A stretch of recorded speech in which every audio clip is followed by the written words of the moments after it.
Good morning everyone, welcome to civil services study practice set number 87 पर आ जाइए UPPSC के लिए। और प्रैक्टिस करेंगे इसमें हम जनरल साइंस के प्रश्नों पर 25 से 26 प्रश्न या 22 प्रश्न या 20 प्रश्न तक।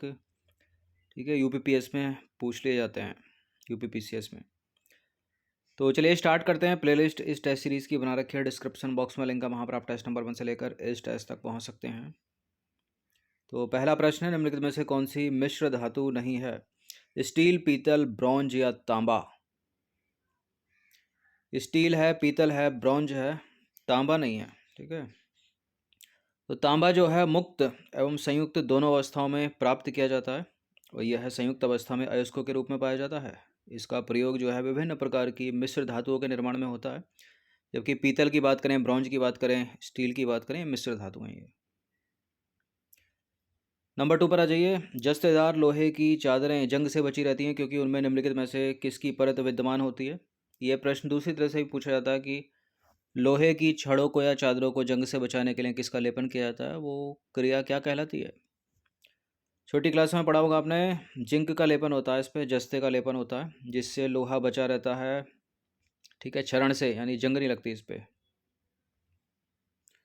तो जस्ता एक तत्व है जिसका उपयोग लोहे के प्रतिरक्षण में किया जाता है। जस्ताकृत लोहा जो है वो पानी, साबुन के विलयन, पेट्रोल, खनिज तेलों के प्रभाव को सह सकता है। लोहे को जंग रोधी बनाने हेतु उस पर जस्ते की पॉलिश की जाती है। यह प्रक्रिया कहलाती है गैल्वेनाइजेशन। ठीक है, गैल्वेनाइजेशन।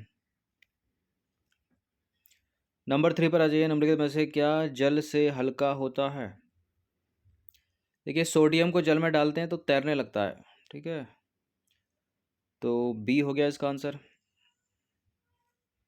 तो सोडियम का जो अपेक्षित घनत्व है वो 0.97 होता है और जल से हल्का होने के कारण ये जल पर तैरने लगता है। नंबर 4 है, निम्नलिखित में से किसका गलनांक सबसे उच्च होता है?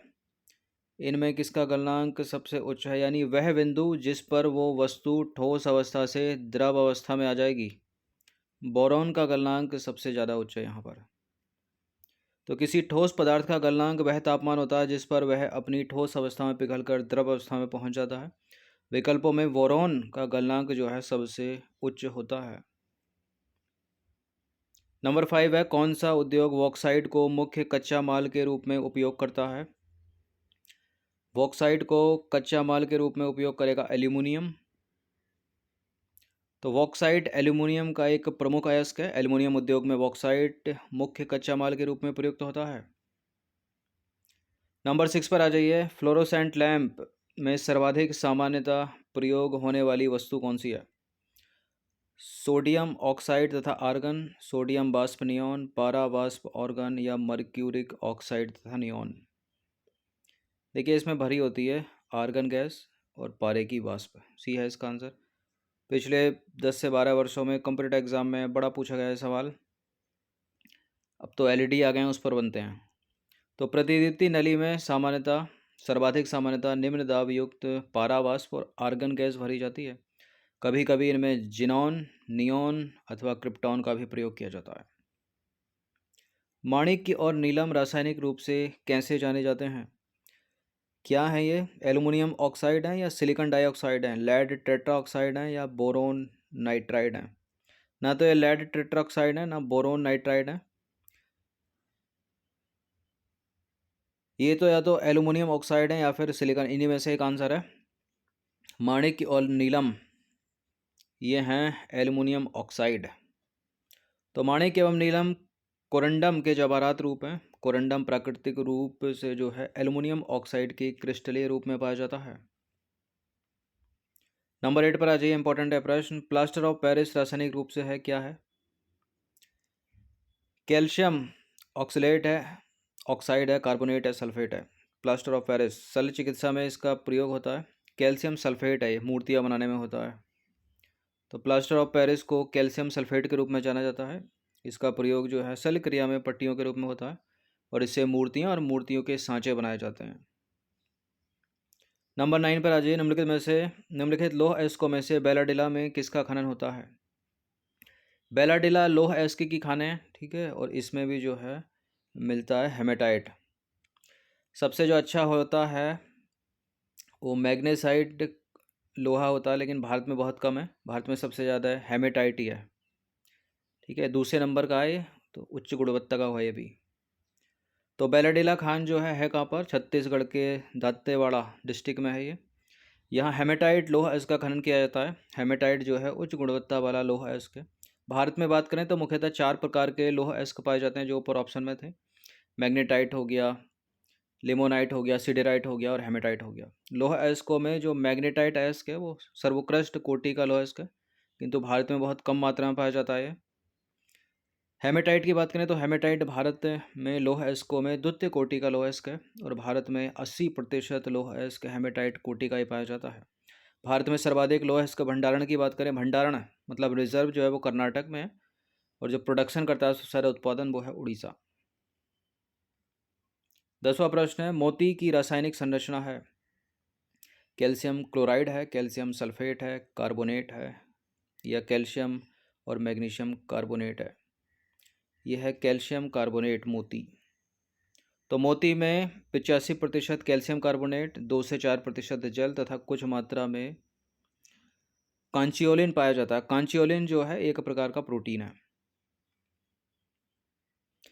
नंबर 11, निम्नलिखित में से किसमें ऋणात्मक आवेश होता है?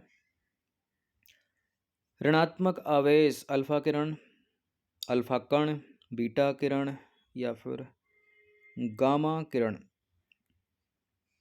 ऋणात्मक आवेश बीटा किरण में होता है।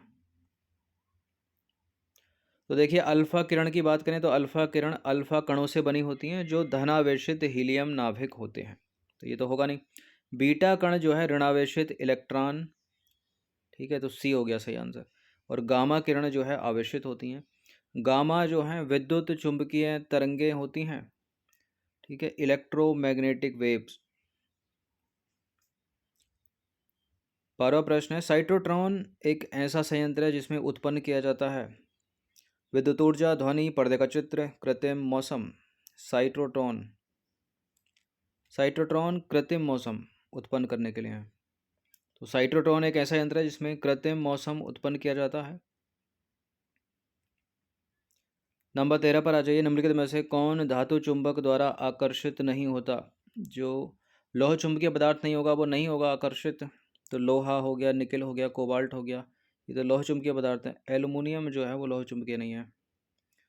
तो लोहा, निकेल, कोबाल्ट लौह चुंबकीय पदार्थ हैं तथा तीव्रता से चुंबक द्वारा आकर्षित हो जाते हैं ये। नंबर 14 है, निम्नलिखित में से कौन किसी जल निकाय में घनत्व प्रवणता को दर्शाती है? एकोक्लाइन, हेलोक्लाइन, पिक्नोक्लाइन, थर्मोक्लाइन। ये इंपॉर्टेंट है, चारों के चारों पूछ ले जाते हैं। घनत्व प्रवणता यानी डेंसिटी को पिक्नोक्लाइन। तो पिक्नोक्लाइन किसी जल निकाय में घनत्व प्रवणता को दर्शाती है। हेलोक्लाइन की बात करें, इन सबको याद रखिएगा, मैच करने के लिए पूछे जाते हैं। किसी जल निकाय में लवणता प्रवणता को प्रदर्शित करती है, जबकि थर्मोक्लाइन की बात करें तो किसी जल या वायु निकाय में गहराई के साथ तापमान परिवर्तन को दर्शाती है। श्याम बीवर क्या होता है? श्याम बीवर या कृष्ण छिद्र या इसको बोलते हैं ब्लैक होल, सूर्य का एक धब्बा, अंटार्कटिका की एक जगह, हवाई जहाज की उड़ान का अभिलेखक या सिमट गया एक तारा। ठीक है, सिमट गया एक तारा होता है ब्लैक होल। डी है इसका आंसर। तो श्याम बीवर या ब्लैक होल अत्यधिक घनत्व तथा द्रव्यमान वाले ऐसे पिंड होते हैं जिनका गुरुत्वाकर्षण इतना प्रबल होता है कि उसके आगे से जो है प्रकाश भी नहीं गुजरता, उसको भी खींच लेता है अपने पास। और ब्लैक होल प्रकाश की किरणों को अवशोषित कर लेता है, इसलिए यह अदृश्य बन जाता है। मतलब कोई तारा इतना खुद में ही इतना, उसका जो ग्रेविटेशनल फोर्स है इतना अधिक होता है कि वो खुद ही सिमटता रहता है और शून्य हो जाता है। नंबर 16 पर आ जाइए, भारहीनता की अवस्था में एक मोमबत्ती की ज्वाला का आकार हो जाएगा, यानी माइक्रोग्रेविटी की अवस्था में, ठीक है, कैसे चलेगी ये? गोलाकार हो जाएगी। तो अति सूक्ष्म गुरुत्वीय अवस्था यानी माइक्रोग्रेविटी या भारहीनता की अवस्था में किसी मोमबत्ती की ज्वाला का आकार गोलाकार हो जाएगा। पुच्छल तारे यानी कॉमेट की पूंछ की दिशा सदैव होती है सूर्य से दूर की ओर, सूर्य की ओर, उत्तर पूर्व की ओर, दक्षिण पूर्व की ओर। सूर्य से दूर की ओर होती है। डी है इसका आंसर। तो सौरमंडल छोर पर विद्यमान छोटे छोटे अरबोपिंड धूमकेतु या पुच्छल तारे कहलाते हैं। कॉमेट बोलते हैं इनको इंग्लिश में। ये गैस, पत्थर, बर्फ और धूल का संग्रह होते हैं और यह ग्रहों के समान ही सूर्य की परिक्रमा करते हैं। इनकी पूंछ जो है हमेशा सूर्य से दूर दिखाई देती है। देखिए, छोटे पथ वाले धूमकेतु जो है सूर्य की परिक्रमा एक अंडाकार पथ में लगभग 6 से 200 वर्षों में पूरी करते हैं। और कुछ धूमकेतु का जो पथ है वो वलयाकार होता है, जो मात्र एक ही बार दिखाई देते हैं। और लंबे पथ वाले धूमकेतु एक परिक्रमा जो है हजारों साल ले लेते हैं करने में सूर्य की। नंबर 18 पर आ जाइए। घर्षण एवं स्नेहक का अध्ययन किया जाता है, कहलाता है। क्या कहलाता है घर्षण और स्नेहक का अध्ययन? ट्राइबोलॉजी। ट्राइबोलॉजी। तो घर्षण एवं स्नेहक संबंधी सिद्धांतों का अध्ययन एवं उनका अनुप्रयोग ट्राइबोलॉजी के अंतर्गत किया जाता है। नंबर 19 पर आ जाइए। निम्नलिखित वैज्ञानिकों में से किसने भौतिक विज्ञान और जीव विज्ञान दोनों विषयों में अनुसंधान किया है? भौतिक विज्ञान और जीव विज्ञान, फिजिक्स और जूलॉजी में जगदीश चंद्र बोस ने।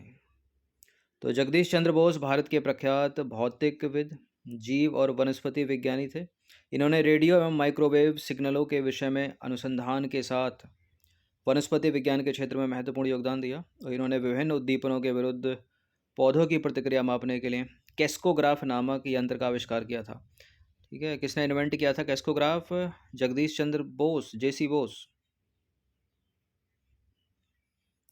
नंबर 20 पर आ जाइए। निम्नलिखित वैज्ञानिकों में से किसने नवीन सापेक्षता सिद्धांत प्रतिपादित किया? यानी इन्होंने आइंस्टाइन के सापेक्षिकता सिद्धांत को चुनौती दी है। ये हैं भारत के JB. Narlikar, option number A. तो जे.बी. नार्लिकर, इनका पूरा नाम है जयंत विष्णु नार्लिकर। नवीन सापेक्षता सिद्धांत प्रतिपादन किया इन्होंने।